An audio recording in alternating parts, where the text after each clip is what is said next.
ओम शांति। आज 20 अगस्त 2021 के बाबा के मधुर महावाक्य सुनेंगे। और आज की मुरली में बाबा ने सेवा में आने वाले विघ्न के प्रति हमें सावधान किया है। बाबा कहे, सेवा में सबसे बड़ा विघ्न जो आता है वह है भाव स्वभाव।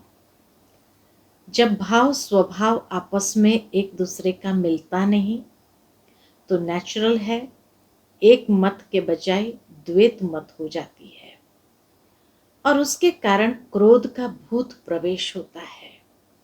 तो बाबा कहे, सेवा में फिर बहुत डिससर्विस होती है। इसलिए बाबा कहे, तुम बच्चों को बाबा का राइट हैंड बनना है और सदा राइटियस कर्म करना है, कोई भी अनराइटियस कर्म नहीं करना है। तो सुनते हैं बाबा के मधुर महावाक्य। ओम शांति। मीठे बच्चे, बाप के राइट हैंड बनना है तो हर बात में राइटियस बनो, सदा श्रेष्ठ कर्म करो। प्रश्न है, कौन सा संस्कार सेवा में बहुत विघ्न डालता है? उत्तर है, भाव स्वभाव के कारण आपस में जो द्वैत मत के संस्कार हो जाते हैं वह सेवा में बहुत विघ्न डालते हैं। दो मतों से बहुत नुकसान होता है। क्रोध का भूत ऐसा है जो भगवान का भी सामना करने में देरी न करे। इसलिए बाबा कहते हैं, मीठे बच्चों, ऐसा कोई भी संस्कार हो तो उसे निकाल दो। कितना प्यार से बाबा हम बच्चों को सावधान भी करते हैं, साथ में शिक्षा भी देते हैं। तो बाबा कहे, कोई भी ऐसा संस्कार हो तो उसे निकाल दो। आज की मुरली में गीत बजा है, तकदीर जगाकर आई हूं। ओम शांति। मीठे मीठे रूहानी बच्चों ने गीत सुना। रूहानी बच्चों अर्थात शिव बाबा जो सुप्रीम रूह है, उनके बच्चों आत्माओं ने शरीर रूपी कर्मेंद्रियों द्वारा गीत सुना। कितना बाबा स्पष्ट उसको करते हैं कि जब बाबा कहते हैं रूहानी बच्चों ने गीत सुना, अर्थात जो सुप्रीम रूह परमात्मा है, उनके बच्चे आत्माओं ने शरीर रूपी कर्मेंद्रियों के द्वारा गीत सुना। अब तो बच्चों को आत्म अभिमानी बनना है। बहुत मेहनत भी है। बाबा भी जानता है कि आत्म अभिमानी बनने में मेहनत तो है। घड़ी घड़ी अपने को आत्मा समझ बाप को याद करना है। यह है गुप्त मेहनत। बाप भी गुप्त तो मेहनत भी गुप्त कराते हैं। बाप भी गुप्त है तो बाबा मेहनत भी हमसे गुप्त कराते हैं। बाप स्वयं आकर कहते हैं, बच्चों मुझे याद करो। तो कल्प 5000 वर्ष पहले मुआफिक फिर से सतो प्रधान बनेंगे। बच्चे समझते हैं, हम ही सतो प्रधान थे, फिर हम ही अब तमो प्रधान बने हैं। सतो प्रधान बनना है जरूर। गीत में भी कहते हैं, तकदीर जो गंवाई हुई है वह फिर पाने के लिए तदबीर कराने वाला एक ही सर्वशक्तिमान बाप है। तकदीर को बनाने के लिए तदबीर यानी पुरुषार्थ कराने वाला एक ही सर्वशक्तिमान बाप है, क्योंकि सबको पावन बनाते हैं। बाबा आकर सबको पावन बनाते हैं ना। बाप बच्चों को समझाते हैं, हे रूहानी बच्चों, अब तकदीर बनाने आए हो। स्टूडेंट स्कूल में तकदीर बनाने जाते हैं ना, वह तो छोटे बच्चे होते हैं, तुम छोटे नहीं हो। बाबा कहे, स्कूल में तो छोटे बच्चे होते हैं, तुम छोटे नहीं हो, तुम तो बड़े बुजुर्ग हो। बाबा हमारी कॉन्शियसनेस में बच्चे ये भाव नहीं आने देता है। लेकिन बाबा कहे वानप्रस्थ या बड़े बुजुर्ग, जिससे बेहद की वैराग्य वृत्ति सहज इमर्ज हो। तो इसलिए बाबा कहे तुम छोटे नहीं हो, तुम तो बड़े बुजुर्ग हो, तकदीर बना रहे हो। हाँ, कोई बूढ़े बूढ़े भी है। बुढ़ापे से जवानी में पढ़ना अच्छा होता है, जवान की बुद्धि अच्छी होती है, यह तो सबके लिए बहुत सहज है। तुम्हारा शरीर तो बड़ा है ना, यह बेबी है, इतना नहीं समझ सकेंगे क्योंकि ऑर्गन्स छोटे हैं। बाबा के सामने कोई छोटा बच्चा होगा तो इसी को पॉइंट आउट करते हुए बाबा ने कहा ये बेबी है, इतना नहीं समझ सकेंगे क्योंकि ऑर्गन्स छोटे हैं। स्तुति, निंदा, दुख, सुख, इन बातों को तुम समझ सकते हो। आत्मा तो बिंदी है, शरीर बढ़ता रहता है। आत्मा तो एक रस ही होती है, कभी घटती बढ़ती नहीं। उस आत्मा की बुद्धि के लिए बाप कस्तूरी जैसी सौगात दे रहे हैं।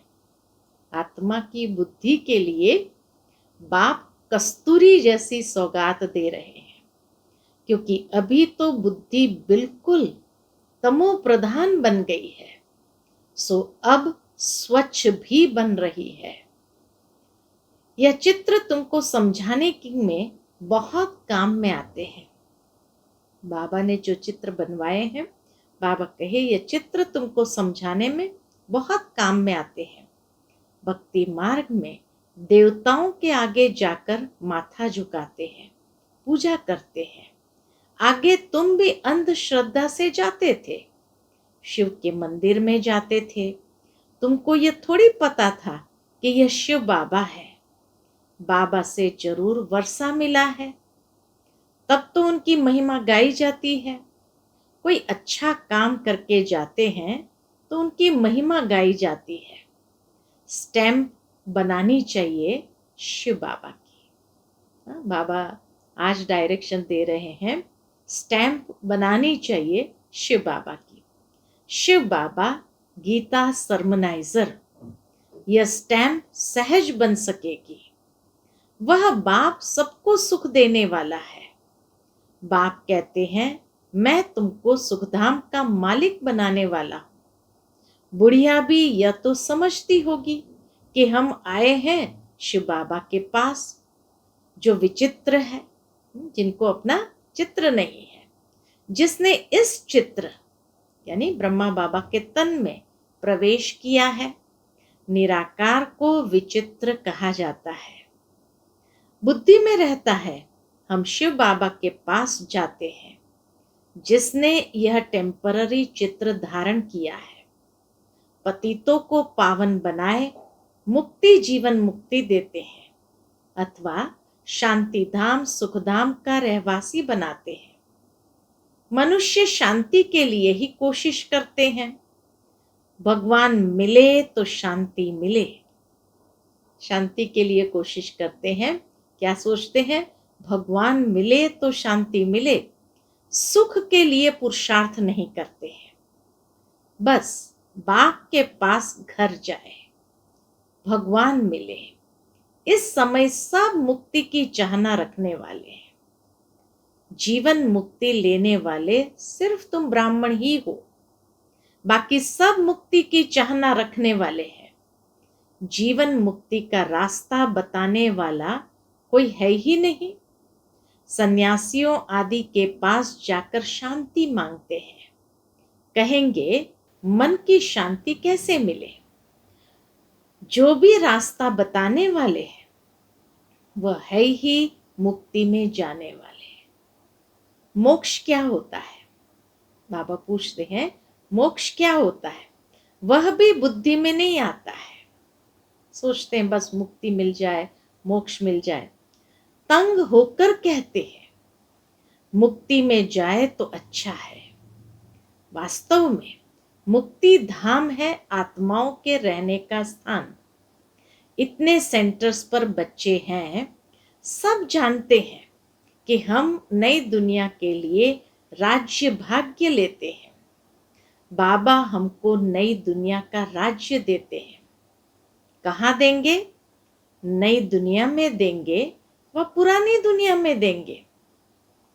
बाप कहते हैं मैं संगम पर आता हूँ। न नई दुनिया में देते हैं न पुरानी दुनिया में देते हैं, दोनों के संगम पर आकर के तुम्हें राज्य भाग्य देता हूँ। मैं न सतयुग में न कलयुग में आता हूँ, दोनों के बीच में आता हूँ। बाप तो सबको सदगति देंगे ना, ऐसे तो नहीं दुर्गति में छोड़ जाएंगे।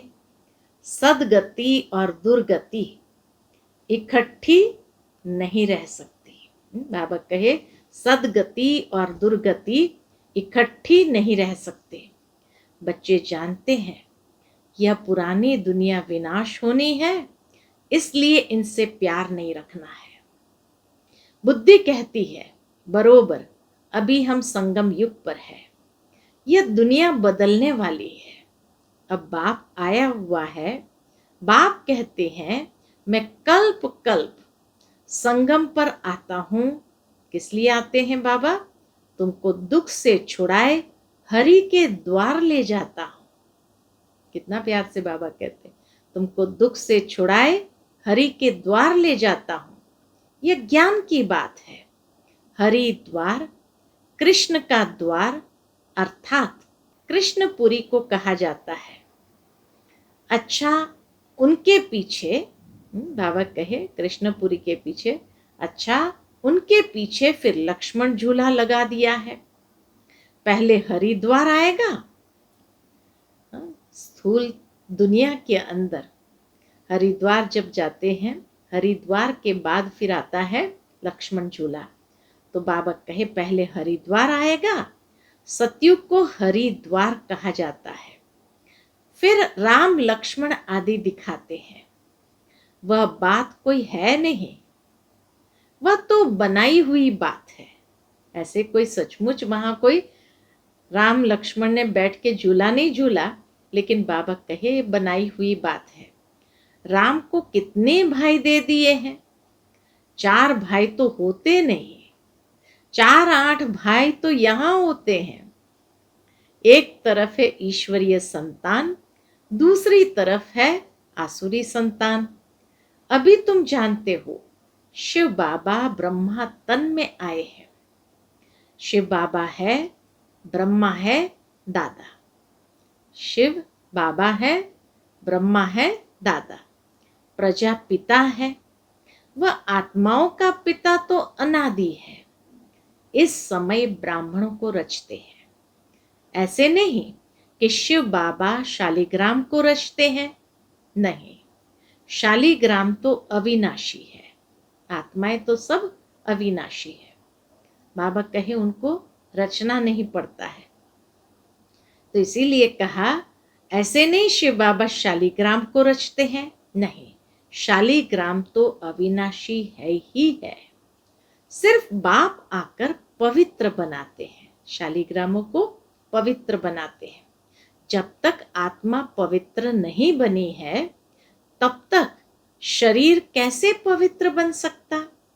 हम आत्माएं पवित्र थी तो सतो प्रधान थी, अभी अपवित्र तमो प्रधान है, फिर सतो प्रधान कैसे बने? ये तो सहज समझ की बात है। बाबा का ये तो सहज समझ की बात है।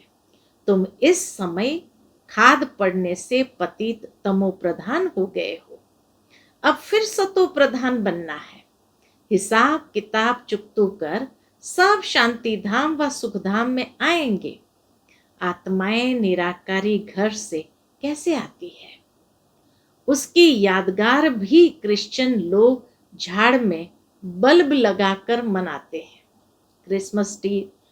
क्रिसमस ट्री को सजाते हैं तो उसमें छोटी छोटी बल्ब लगाते हैं। तो बाबा कहे आत्माएं निराकारी घर से कैसे आती है और इस अनादि सृष्टि वृक्ष में कैसे आकर अपना पाठ बजाती है? तो उसके यादगार में क्रिश्चियन लोग झाड़ में बल्ब लगाकर मनाते हैं। तुम जानते हो ये सभी धर्मों की अलग अलग शाखाएं हैं। वहां से आत्माएं कैसे नंबरवार नीचे उतरती है, यह नॉलेज तुमको मिल गई है। हम आत्माओं का घर शांति धाम है, अभी है संगम। वहां से सब आत्माएं आ जाएगी, फिर सब जाएंगे। प्रलय तो होने की नहीं है। तुम जानते हो, हम बाबा से तकदीर बनाने, फिर से स्वराज्य लेने आए हैं। तकदीर भी कौन सी? स्वराज्य की। तो इसीलिए बाबा कहे, तुम जानते हो, हम बाबा से तकदीर बनाने, फिर से स्वराज्य लेने आए हैं। यह कोई सिर्फ कहने मात्र नहीं है, याद से ही वर्षा मिलेगा। बाप कहते हैं, देह सहित जो भी देह के मित्र संबंधी आदि है, सबको भूल जाओ। चित्र और विचित्र है ना। विचित्र उनको कहा जाता है जिनको देखा नहीं जाता है। ये बहुत महीन बातें हैं। आत्मा कितनी छोटी है, उनको घड़ी घड़ी पाठ बजाना पड़ता है, और किसकी बुद्धि में ऐसी बातें है नहीं। पहले पहले तो यह बुद्धि में बिठाना है। कौन सी बात बिठानी? हम आत्मा है, वह हमारा बाप है। उनको ही पतित पावन हे भगवान कह याद करते हैं। दूसरी कोई जगह जाने की दरकार नहीं है। तो याद भी एक को करना चाहिए ना। भगवान को याद करते हैं तो जरूर उससे कुछ मिलने का होगा। फिर बाबा कहे, दर दर धक्के क्यों खाते हो? भगवान को याद करते तो जरूर कुछ मिलने का होगा, फिर दर दर धक्के क्यों खाते हो? भगवान को तो परमधाम से आना पड़ेगा ना। हम तो जा नहीं सकते क्योंकि पतित है। पतित वहां जा न सके। अभी तुम वंडर खाते हो। भक्ति मार्ग का पाठ कैसे वंडरफुल है। कितना वंडरफुल पाठ है भक्ति मार्ग का भी। एक भगवान को ही याद करते हैं, हे ईश्वर, हे परम पिता, ओ गॉड फादर। जब वह एक ही है, फिर दूसरे तरफ धक्के क्यों खाते हो? वह एक ऊपर में रहते हैं, परंतु यह सब नूंद है। ड्रामा अनुसार भक्ति करते हैं, बेहद बेसमझी से। बाबा कहे, ड्रामा अनुसार भक्ति करते हैं, बेहद बेसमझी से। अभी तुम फिर बेहद समझदार बनते हो। श्रीमत पर चलने वाले ही समझदार बनते हैं, वह फिर छिपे नहीं रह सकते। जो पुरुषार्थ करते हैं, समझदार बनते हैं, वह फिर छिपे नहीं रह सकते। वह सदैव श्रेष्ठाचारी काम ही करेंगे। बाप कहते हैं, हम दुख हरता सुख करता है। तो बच्चों को भी कितना मीठा बनना चाहिए, बाप का राइट हैंड बनना चाहिए। ऐसे बच्चे ही बाप को प्रिय लगते हैं। बाप के राइट हैंड बच्चे ही बाप को प्रिय लगते हैं। राइट हैंड है ना, तुमको मालूम है, लेफ्ट हाथ से इतना काम नहीं कर सकते। इसलिए बाबा हमेशा कहते हैं राइट हैंड बनना है, क्योंकि राइट हैंड माना एक तो शुभ कार्य राइट हैंड से होते, लेफ्ट हैंड से कभी शुभ कार्य नहीं होते। दूसरा, राइट हैंड शक्तिशाली होता है। जितना वजन राइट हैंड से उठा सकते उतना लेफ्ट हैंड से नहीं उठा सकते हैं। तो इसीलिए बाबा कहे, तुमको मालूम है लेफ्ट हाथ से इतना काम नहीं कर सकते, क्योंकि राइट हाथ राइटियस काम करते हैं, शुभ कर्म करते हैं। इसलिए इस राइट हाथ को ही शुभ काम में लगाते हैं। कौन से शुभ कार्य किया? पूजा हमेशा राइट हैंड से करते हैं। बाप कहते हैं, हर बात में राइटियस बनो, हर बात में पॉजिटिव और राइटियस। बाप मिला है तो खुशी होनी चाहिए। बाप कहते हैं, माम एकम याद करो तो फिर अंतमति सुगति हो जाएगी। मत और गत, मत और गत, वह गति करने की मत एक ही है। गाया भी जाता है, ईश्वर की गत मत ईश्वर ही जाने। पतित पावन वही है, वह जानते हैं मैं मनुष्य को पावन बनाए दुर्गति से सदगति में कैसे ले जाऊंगा। परमात्मा को मालूम है मनुष्य को पावन बनाए दुर्गति से सदगति में कैसे ले जाऊंगा। भक्ति मार्ग में कितनी मेहनत करते हैं, परंतु सदगति होती नहीं, फल कुछ भी मिलता नहीं। सदगति देने वाला तो एक ही बाप है। भक्ति में जो जिस भावना से पूजा करते हैं उनको वह फल देने वाला मैं ही हूं। वह भी ड्रामा में नूंद है, उनको आपे ही मिल जाता है अपने पुरुषार्थ से। पुरुषार्थ से फल की प्राप्ति हो जाती है। तो इसीलिए बाबा कहे उनको वह फल देने वाला मैं ही हूं, वह भी ड्रामा में नूंद है, उनको आपे ही मिल जाता है अपने पुरुषार्थ से। अब पवित्र भी अपने पुरुषार्थ से बच्चों को बनना है। बाप कहते हैं मीठे मीठे बाप को याद करो, वही सर्वशक्तिमान ऑलमाइटी अथॉरिटी कितना अच्छा बनाते हैं। तुम सब कुछ जान चुके हो, फिर बाप से वर्षा ले रहे हो। रचयिता और रचना की नॉलेज तुम्हारी बुद्धि में है, तुम जानते हो यह नॉलेज हमारे में नहीं थी। यज्ञ तप आदि करना, शास्त्र आदि सुनना, यह है शास्त्रों की नॉलेज। उनको भक्ति कहा जाता है। उसमें एम ऑब्जेक्ट कुछ है नहीं।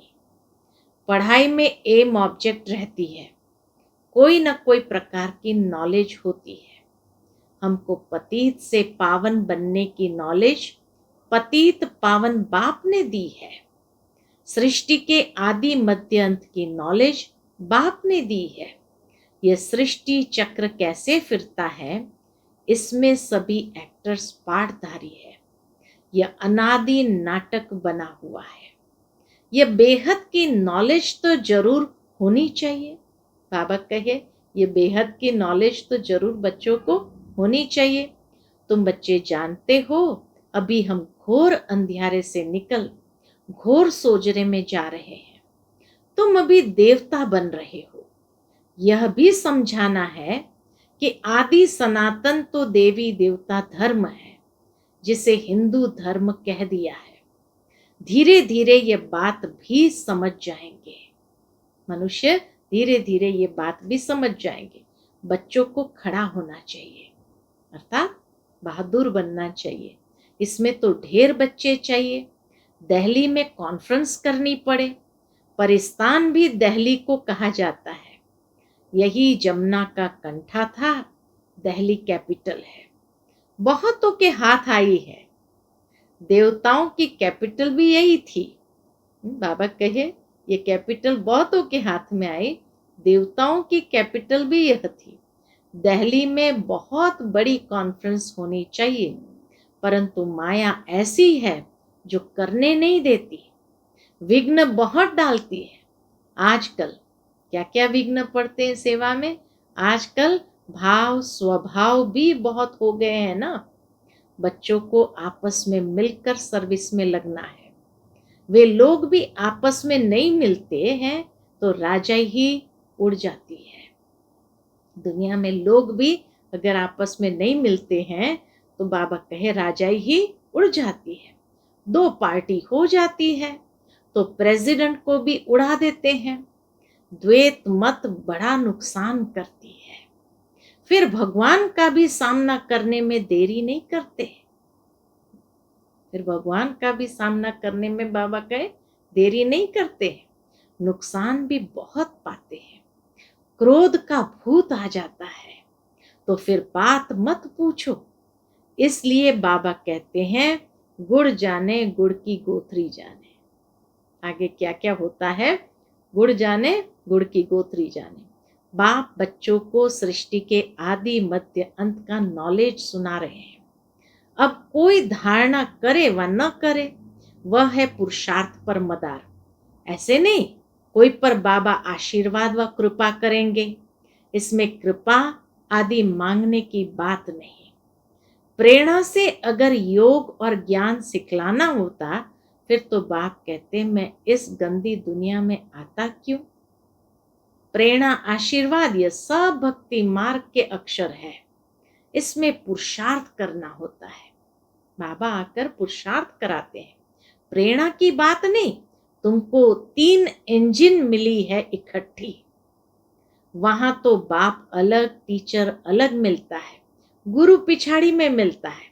यहां तो ये तीनों ही इकट्ठा है, तो 3-3 इंजन मिली है, बाप, टीचर और सतगुरु। बाप कहते हैं मैं तुमको पूज्य बनाता हूं, तुम फिर पुजारी बन जाएंगे। बड़ा युक्ति से समझाना है, ऐसा न हो कोई बेहोश हो जाए। पहले पहले मुख्य है 2 बाप की बात। भगवान बाप है, उनका जन्म शिव जयंती भी यहाँ मनाते हैं। जरूर स्वर्ग का मालिक बनाते होंगे। भारत में ही स्वर्ग था, अभी नरक के विनाश लिए महाभारत लड़ाई खड़ी है। जरूर बाप नई दुनिया की स्थापना कराने वाला भी है। बाप की श्रीमत पर ही हम कहते हैं कि भारत को हम पावन बनाकर ही छोड़ेंगे। अच्छा, मीठे मीठे सिकिलते बच्चों प्रति माता पिता बाप दादा का याद प्यार और गुड मॉर्निंग। रूहानी बाप की रूहानी बच्चों को नमस्ते। हम सब रूहानी बच्चों की रूहानी माता पिता बाप दादा को याद प्यार, गुड मॉर्निंग और नमस्ते नमस्ते। शुक्रिया बाबा, शुक्रिया। आज की मुरली से धारणा के लिए मुख्य सार। पहली पॉइंट, जैसे बाप दुख हरता सुख करता है, ऐसे बाप समान बनना है, बहुत मीठा बनना है, सदा शुभ काम करके राइट हैंड बन जाना है। दूसरी पॉइंट, कभी 2 मतें नहीं बनानी है। भाव स्वभाव में आकर 1-2 का सामना नहीं करना है। क्रोध का भूत निकाल देना है। आज का बाबा का मधुर वरदान है, फरियाद को याद में परिवर्तन करने वाले स्वतः और निरंतर योगी भव।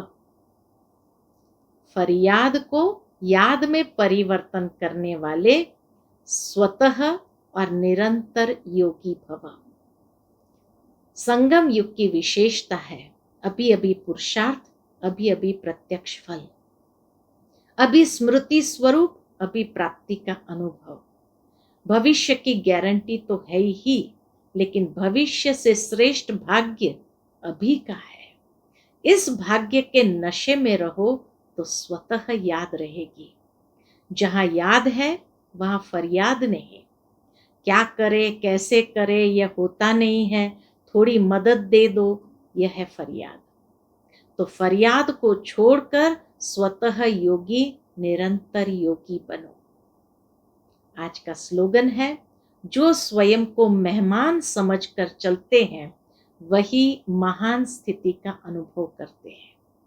कितनी सुंदर बात कही, जो स्वयं को मेहमान समझकर चलते हैं वही महान स्थिति का अनुभव करते हैं।